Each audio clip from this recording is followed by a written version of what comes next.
This morning. Sorry. I watched all the Colson F Season 2 episodes. I binged watched it from 12 to 3. And I kind of waited until my voice wasn't groggy. Though I think I do sound kind of groggy. I apologize. But I really want to talk about this. Season 2 really impressed me. And now it's giving me ideas for regular life episodes. Have that be a good sign. Well, the trailer was right. It was crazier, wackier, and sexier this time. Oh my gosh. Where do I begin? Actually, I'll start off with Josh gets shredded. So, Joshy boy, you know Joshy boy, right? Joshy boy. It's showing him over the years playing with his little daughter Candace, but then it turns out that he has no physical activity, exercise, or whatever, which causes his spine to collapse. And no, I wasn't laughing. I was kind of going awe because it was so adorable. Joshy just being this really nice dad to Candace. Oh my gosh, it's so cute. But then it slaps me with Joshy boy getting built.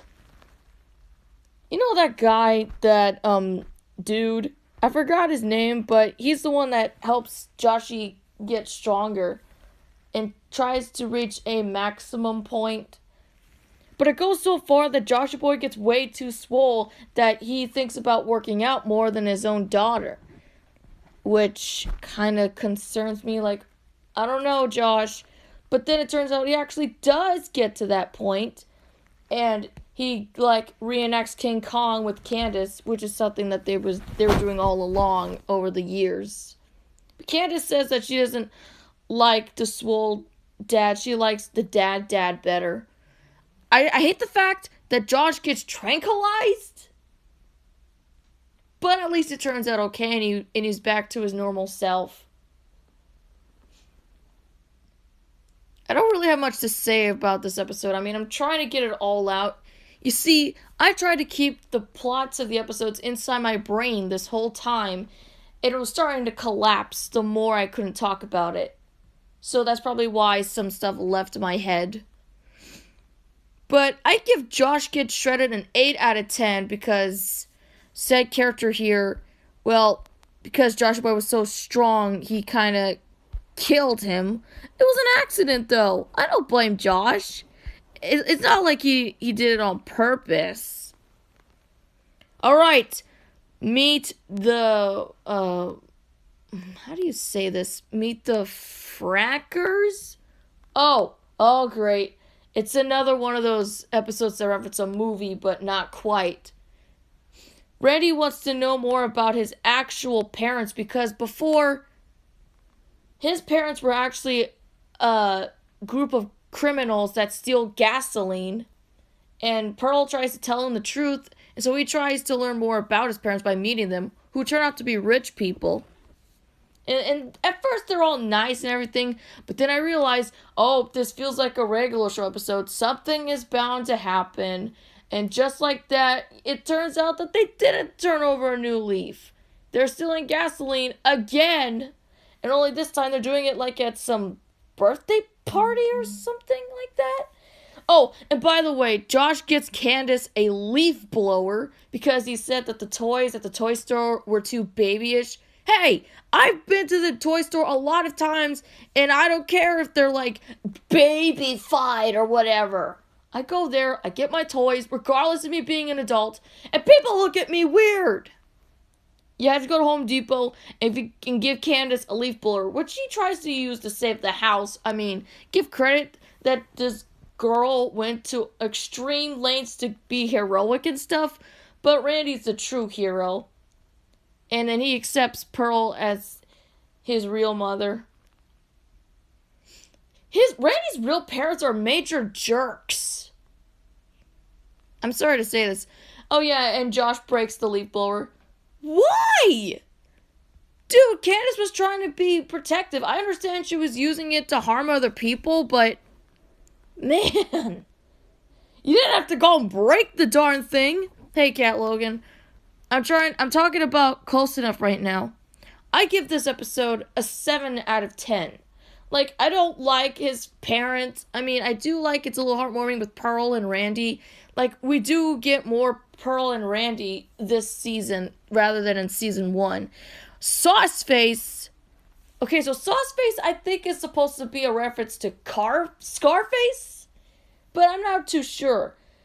Timothy Campbell bans these forbidden foods like hot sauce, and so Candace and her friend try to bribe it out of kids with dimes because they want to get some drone or something.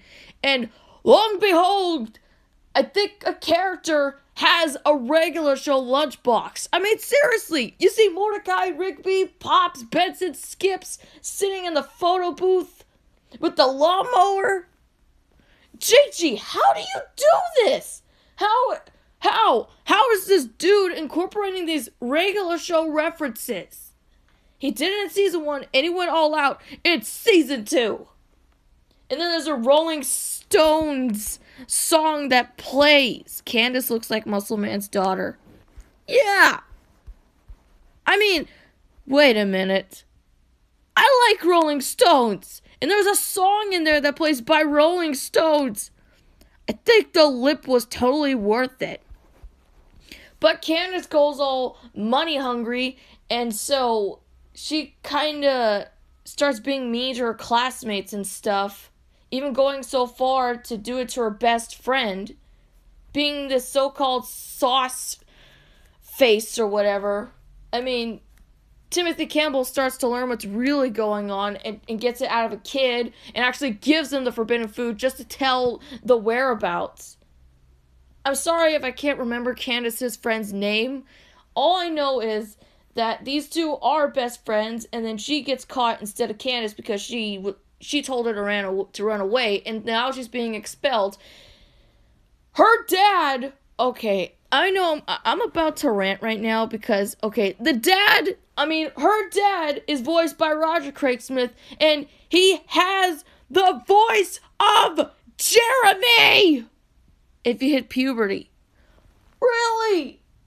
Roger Craig Smith, you used Jeremy's voice for Candace's, the dad of Candace's best friend. Oh, what is her name Kim? I don't know. Look, all I know is she was about to be expelled, but then Candace kind of takes the role of, she is the real Sauceface and tries to get Timothy Campbell to chase after her because I think there's this thing going on, like he wants this Peloton or something.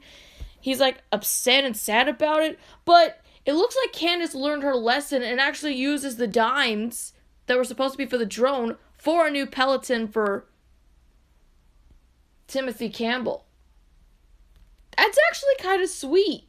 And she and her best friend are, best friends again, and everything's all fine and dandy until there's like this other group of kids that have this robotic dog, and then they want it. I'm gonna give Sauceface an 8 out of 10. I mean, I do like the lesson. I do love how it was heartwarming, but where the heck was Joshy Boy? I understand he made a cameo, but really? Cameos? Cameos! You did, like in the Lunch Club, with Mordecai, and then you do it with Josh. There is a strange little bit of lack of Joshy Boy this season. Don't get me wrong, he's still in the series, but there are some points where I wish Joshy Boy was in the episode. Why Joshy? He was a one-time character. Dude, he is the J.G. Quintel guy right there. Right there. And I'm just upset he didn't get that much of a role. It just reminds me so much of House Guest from Hell. Oh my gosh. I have stuff to say about this episode. So Emily's roommate is wants to meet up with Emily for so long, and then when she, like, breaks up with Luke, her boyfriend, yes, I remember the name, she starts to be mean towards the people in the apartment. Joshy Boy, Candace being her little butler, Alex, Bridget, Pearl, like, she's being mean. And let's not forget that there's this strange plot twist. Hey, do you remember that guy the guy that's wearing Jeremy's red pullover hoodie? Well, he is the devil. He is the literal devil. I knew there was something up with his horns. Look at the horns on his head. I knew there was something up with this guy. I knew there was something I couldn't trust. It looks like her roommate is actually satanic. And then there's this satanic ritual. She's about to have a baby, and then all this stuff going on. Like, Josh and the others are freaked out by this. Like, well, I get that the title is called House Guest from Hell, but I wasn't really expecting this to go so far. They really went above and beyond with this episode. It's not that I didn't really like it. I just got Jeremy is in hell. That is not Jeremy! I'll have you know that Jeremy Addison is a Christian boy. He even has a Bible in regular life. This wasn't supposed to happen. I didn't know this was going to happen. That's not Jeremy. It's evil. It's pure evil. That is not Jeremy. That's not him. Jeremy doesn't have horns on his head. He doesn't have that thing. All he has is a red pullover hoodie. Jeremy is not satanic. He's religious. How else do you think he named his baby sister Noelle and Merry Christmas Jeremy? He's a Christian.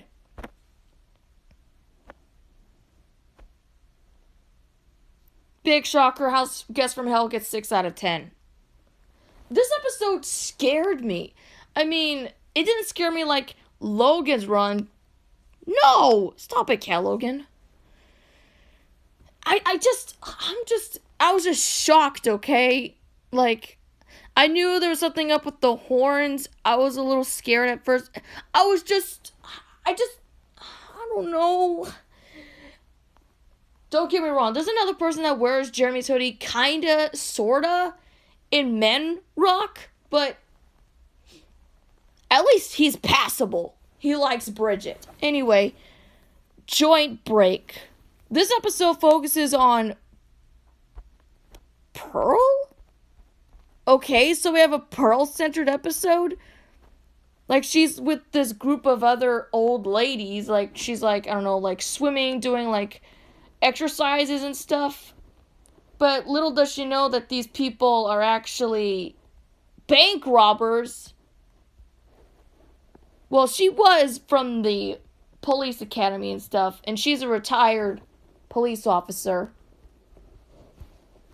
Again, lack of Joshy Boy. I get it's supposed to focus on Pearl, but... Halt! Who goes there?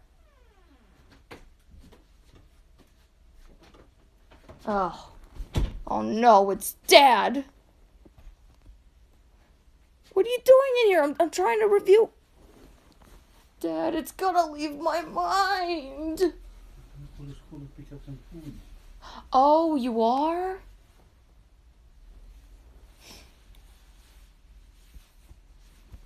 I can't talk about the episode when you're here. I'm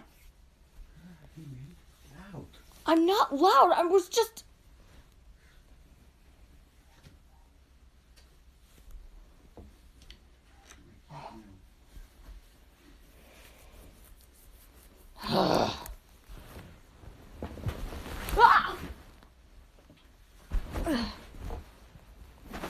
No. Stop that, Cat Logan.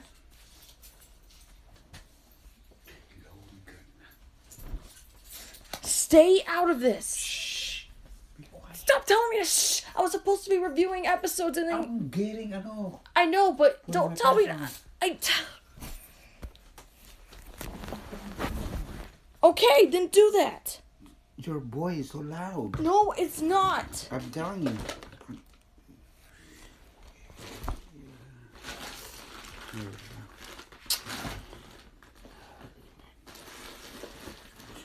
Now. Here. My phone case.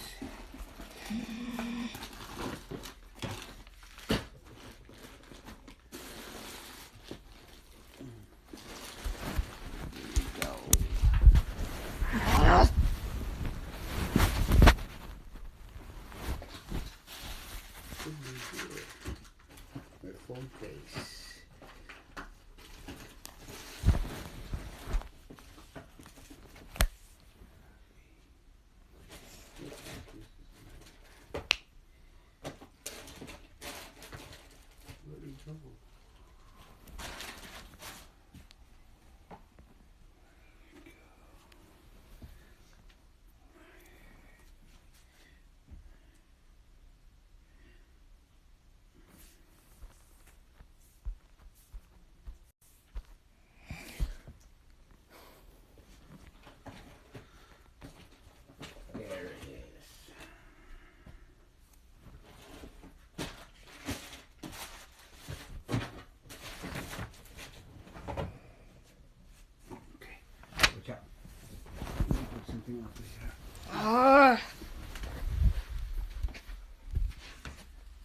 Okay, go ahead.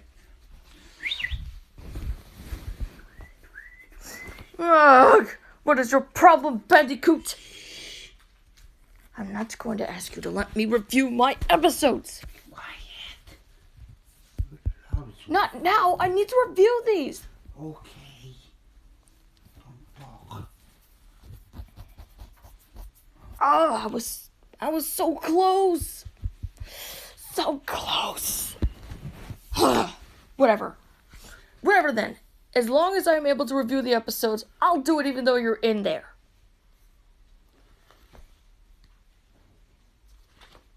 Looks like we're even. Oh! This is what you sound like, and nobody likes it. Oh! Looks like I'm in the bathroom doing this review now. I am in control. Anyways, going back to the episode. Turns out Pearl actually called for backup and then gets the ladies arrested, but has one in particular ride the wave for one last time, stating that she's not going to come back. I'm going to give Joint Break 7 out of 10. Cyber Matrix. Do you think the pterodactyl is Rigby? No, he's not. Okay, now Cyber Matrix, Alex states that phones ruin society. And yes, I understand. And I don't want to be quiet about this, but they're having a picnic at the park. Gigi, really? You're using the regular show setting for the beginning of the episode? Dude, that is awesome! But Alex's old phone breaks, so he has to get a new one. And turns out that this phone kind of gives him all he wants and everything, like shows him about the internet. But it also wants his DNA. So Josh and his friends have to go save him before he really gets sucked into the Matrix. Like, Josh is like quoting all these movies and stuff. Like, it never gets old. He uses his VR helmet thing to get inside to communicate with Alex. I'm gonna give Cyber Matrix an 8 out of 10. I don't know, it's just... I tried to like it, but like I said, I just don't like Alex. I'm trying to like him, it's just... He just hasn't proven to me yet that he's capable of being in the roster of my favorite characters. But don't worry, you guys. We're going to get a better Alex episode coming up this season. Is he out yet? Ah, he's still in there? Huh? What? Ah! Go, go, go, go! Don't do that. Don't do what? This? Talking too loud. Nawala right there. Do that. I won't let anybody... I won't just use the bathroom. Huh? I said go use the I bathroom. know. Just be quiet. I need to go live stream. I know that. Stop talking. I need to talk. Ugh.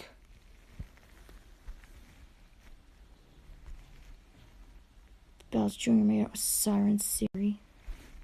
Ugh. I'm never going to review these episodes if he keeps getting in my way. Time to take a different approach. This calls for drastic measures.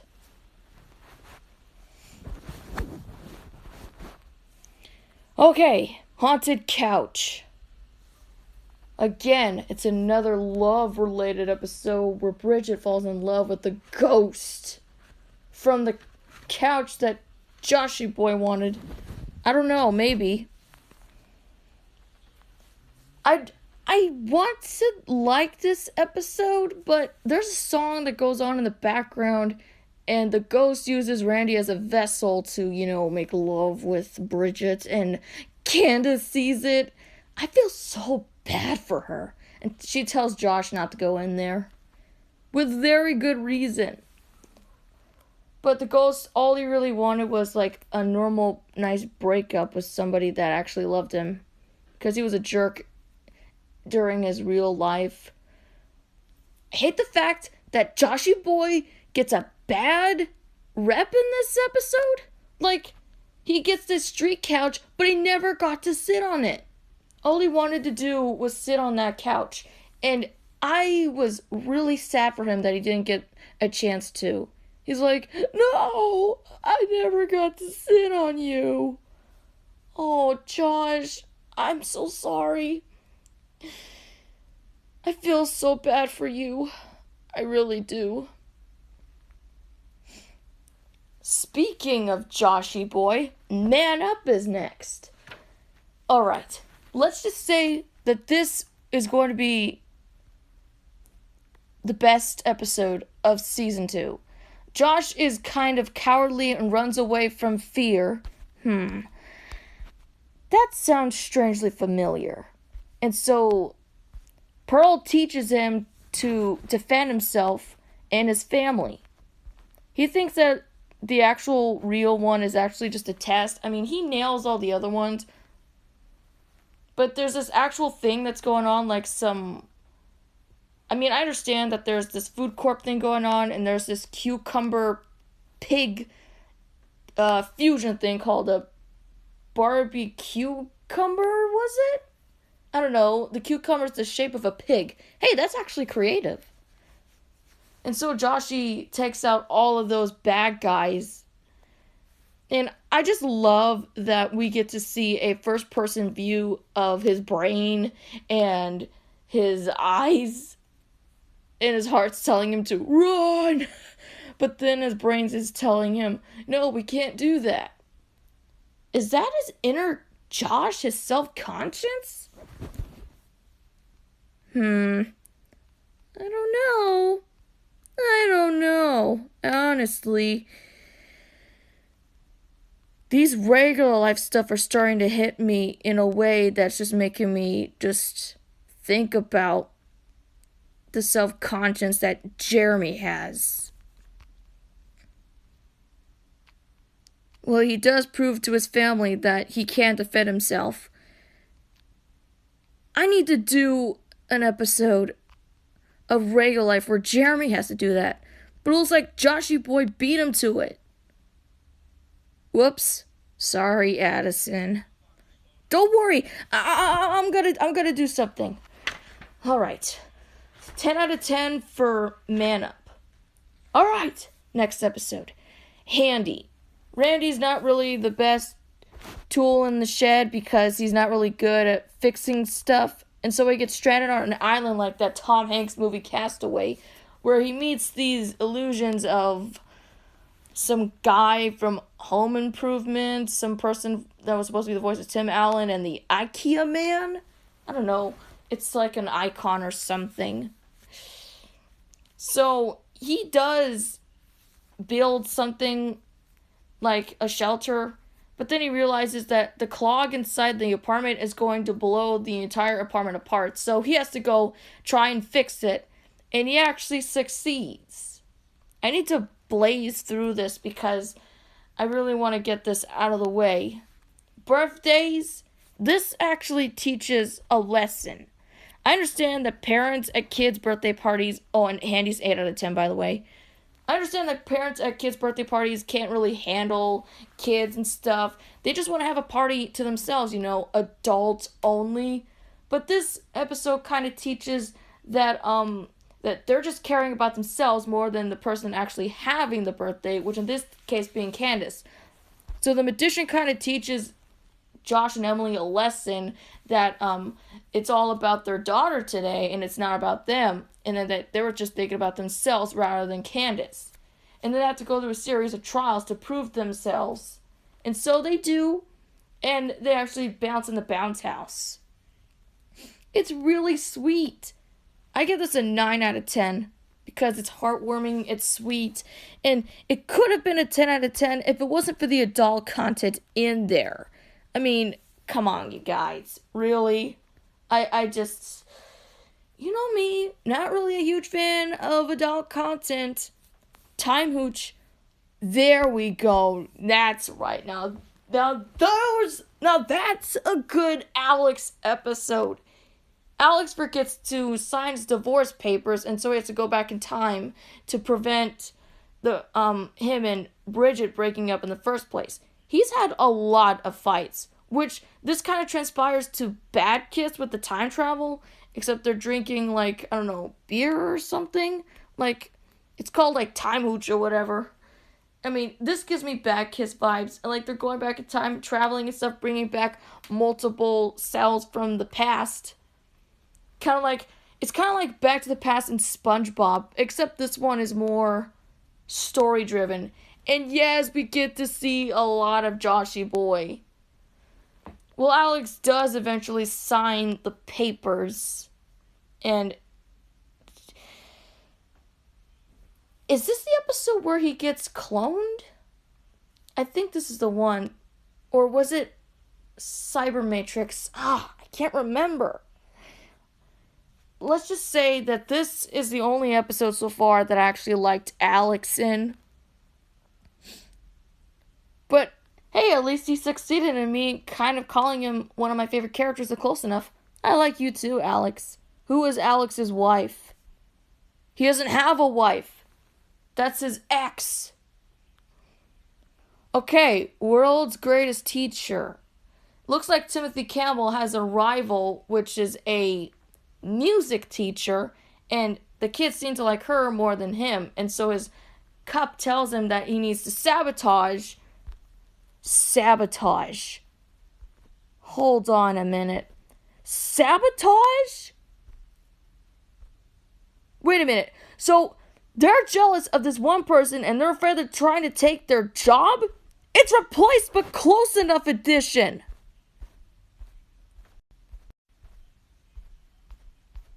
JG, are you serious? Did you really use the plot of Replaced and you put it in Close Enough? Granted, it's different because Timothy and the music teacher actually work really well together. Say, I think it would have been a little bit better to have that happen in Replaced when Mordecai, Rigby, Chad, and Jeremy work well together rather than the end result. World's Greatest Teacher is something Replaced should have been. I mean, I get that the music teacher was a little bit of a jerk, but we actually see her, like, redeemed. Like, the two teachers are actually friends now. Oh my gosh, why couldn't they do that with Chad and Jeremy? It would have been perfect. That way we could have seen them in more episodes. There would have been more character development. We would see them bond with Mordecai and Rigby. Why am I thinking about Replaced when I'm supposed to be thinking about this episode? Because it's what Replaced should have been. But as I said before, regular life would not exist had it not been for Replaced. World's greatest teacher should have been how her place ended. That's all I'm saying. 7 out of 10. And I gave Time Mooch 8 out of 10. Where'd you go, Bridget? Does Alex have an ex-girlfriend? Dude, I just said yes. That's literally Bridget. Bridget can't keep her eyes off her phone, and so a lot of destruction happens, and Pearl has to bail her out of jail again. It's like she has this addiction, and she doesn't care about other stuff in life. Like, she takes pictures of stuff, like, you know, people Snapchat, Facebook, pictures of stuff, but do they actually really taste it or try it out, or do they just do that for internet fame? But Emily, Josh, and the others are worried because Bridget hasn't made a post in minutes. And so they think that she got kidnapped, and they use a raunchy image of if she was kidnapped. And then there's like a group of people on this podcast people. It's just, I get that Bridget has this addiction, and she actually does succeed in not using the phone. Like, she kind of detoxes from it. And she kind of teaches people to not be on their phones all the time. But it's just, this is a millennial world. Nobody is really going to, like, get off their phones. I mean, I'm literally on my phone almost all the time. Except when I'm playing Spyro, Tekken 3, Crash Bandicoot Warped, or I'm on my computer drawing stuff for DeviantArt. It's still social media. Alright, the erotic awakening of AP La Pearl. This episode is clearly about when people write erotic fan fiction. This is an actual thing that happens in the real world, and to see this happen and close enough really speaks for itself. And oh my gosh, at first, now I was a little bit hesitant on the title, but it actually has a really good message. Like, don't take credit for somebody else's work. It actually teaches a really good lesson. But I want to point something out, like, some person points out that there's this theory that women are the people that actually write erotic fanfiction, not boys. And then there's this girl, J.Q. Quintel. Ah! Who are you? What have you done with J.Q. Quintel? And why is there a Q in your name? You don't have a Q. Oh my gosh. I don't know what it is. Maybe I shouldn't know. Whose bright idea was it to make a thing where it's J.Q. Quintel? Wait, what does J.Q. Quintel mean? Who is J.Q. Quintel, and why does it look like if Joshua Boy was a woman? Ugh. I think Josh's reaction to Alex's fanfiction alone is clearly my face. Man rock. Don't worry, you guys. I'm almost done. Bridget and Emily make this really cool song about men, but does J.G. Quintel have a wife? Yes, Cassia Streb. Anyways, they get sucked into the fame, but little do they know that the man rock is basically something that proves that men are better than women. But they actually show that women are just as good as men. And one person in particular that was in that country actually liked it. What a plot twist. I mean, the country they were in was kind of sketchy, because Emily kind of caught on. Less Joshy Boy in this one, but we see a good chunk of him. So, if you're wondering, I'm really glad that J.G. Quintel doesn't have a daughter. If he did, you would get... Actually, he does have a daughter. Lynn. Candace is based off his daughter.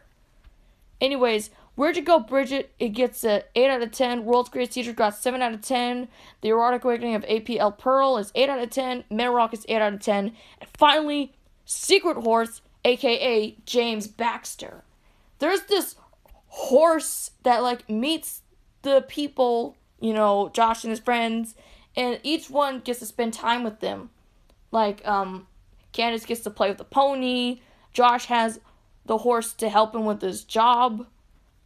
I think Alex was with the horse to give ideas or stuff. Like, the horse gave him ideas. Pearl imagined it as a horse that she used to own in her young age.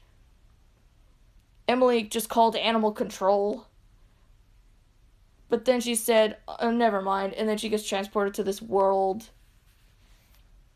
Like, it's all crazy and stuff, but then everybody starts to want to get the horse, but then the horse runs away. And so, that's that, I guess. I gave it a 9 out of 10 due to the character interactions with this horse. And that is season 2 of Close Enough reviewed. Alright, final verdict.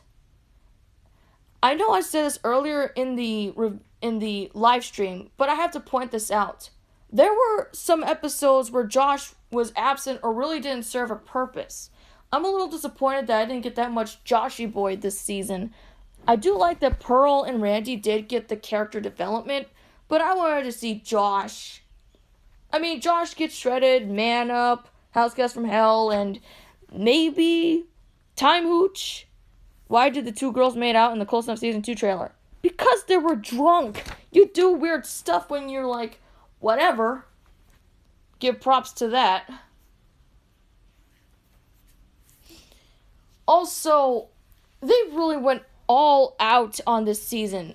Really raunchy, really crazy, really wacky. And people are going to say, this is much better than season 1. Well, actually, the animation really did show, in actuality, how awesome the animation budget upgraded. Like, I really love how fluid the animation is in here. I mean, there are scenes where it does get violent. I mean, come on, regular life is violent. How long has Joshy Boy and Alex been friends? I think since high school, I guess. Well, they didn't meet, like, as babies, unlike Mordecai and Rigby.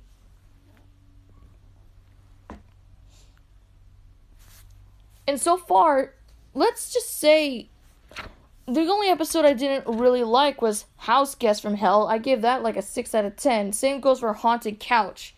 Just due to scenarios alone, like, from lack of Joshy Boy to literally some scary stuff going on, and Bridget making out with a ghost. Neither of which are good or pleasant to the eyes. I'm sorry. But don't get me wrong, I love season 2. I mean, I like season 1, but season 2 is good also. I was relieved to see that they did bring back characters from season 1, and even though there was a lack of Joshy Boy, he's still in there. I mean, he's in there a lot, even if he's in a cameo or not in it at all. I still like it just fine. I mean, it's close enough. It's the people that worked on regular show. I mean, J.G. Quintel's there too. Roger Craig Smith is in there. There's like guest stars and everything. I can't stay mad at you. So yeah, I really enjoyed season 2. Regardless of my complaints, I still liked it. And I just can't wait for season 3. Why would they announce season 3 already? I don't know. Well, I don't really have that much to say. That's it.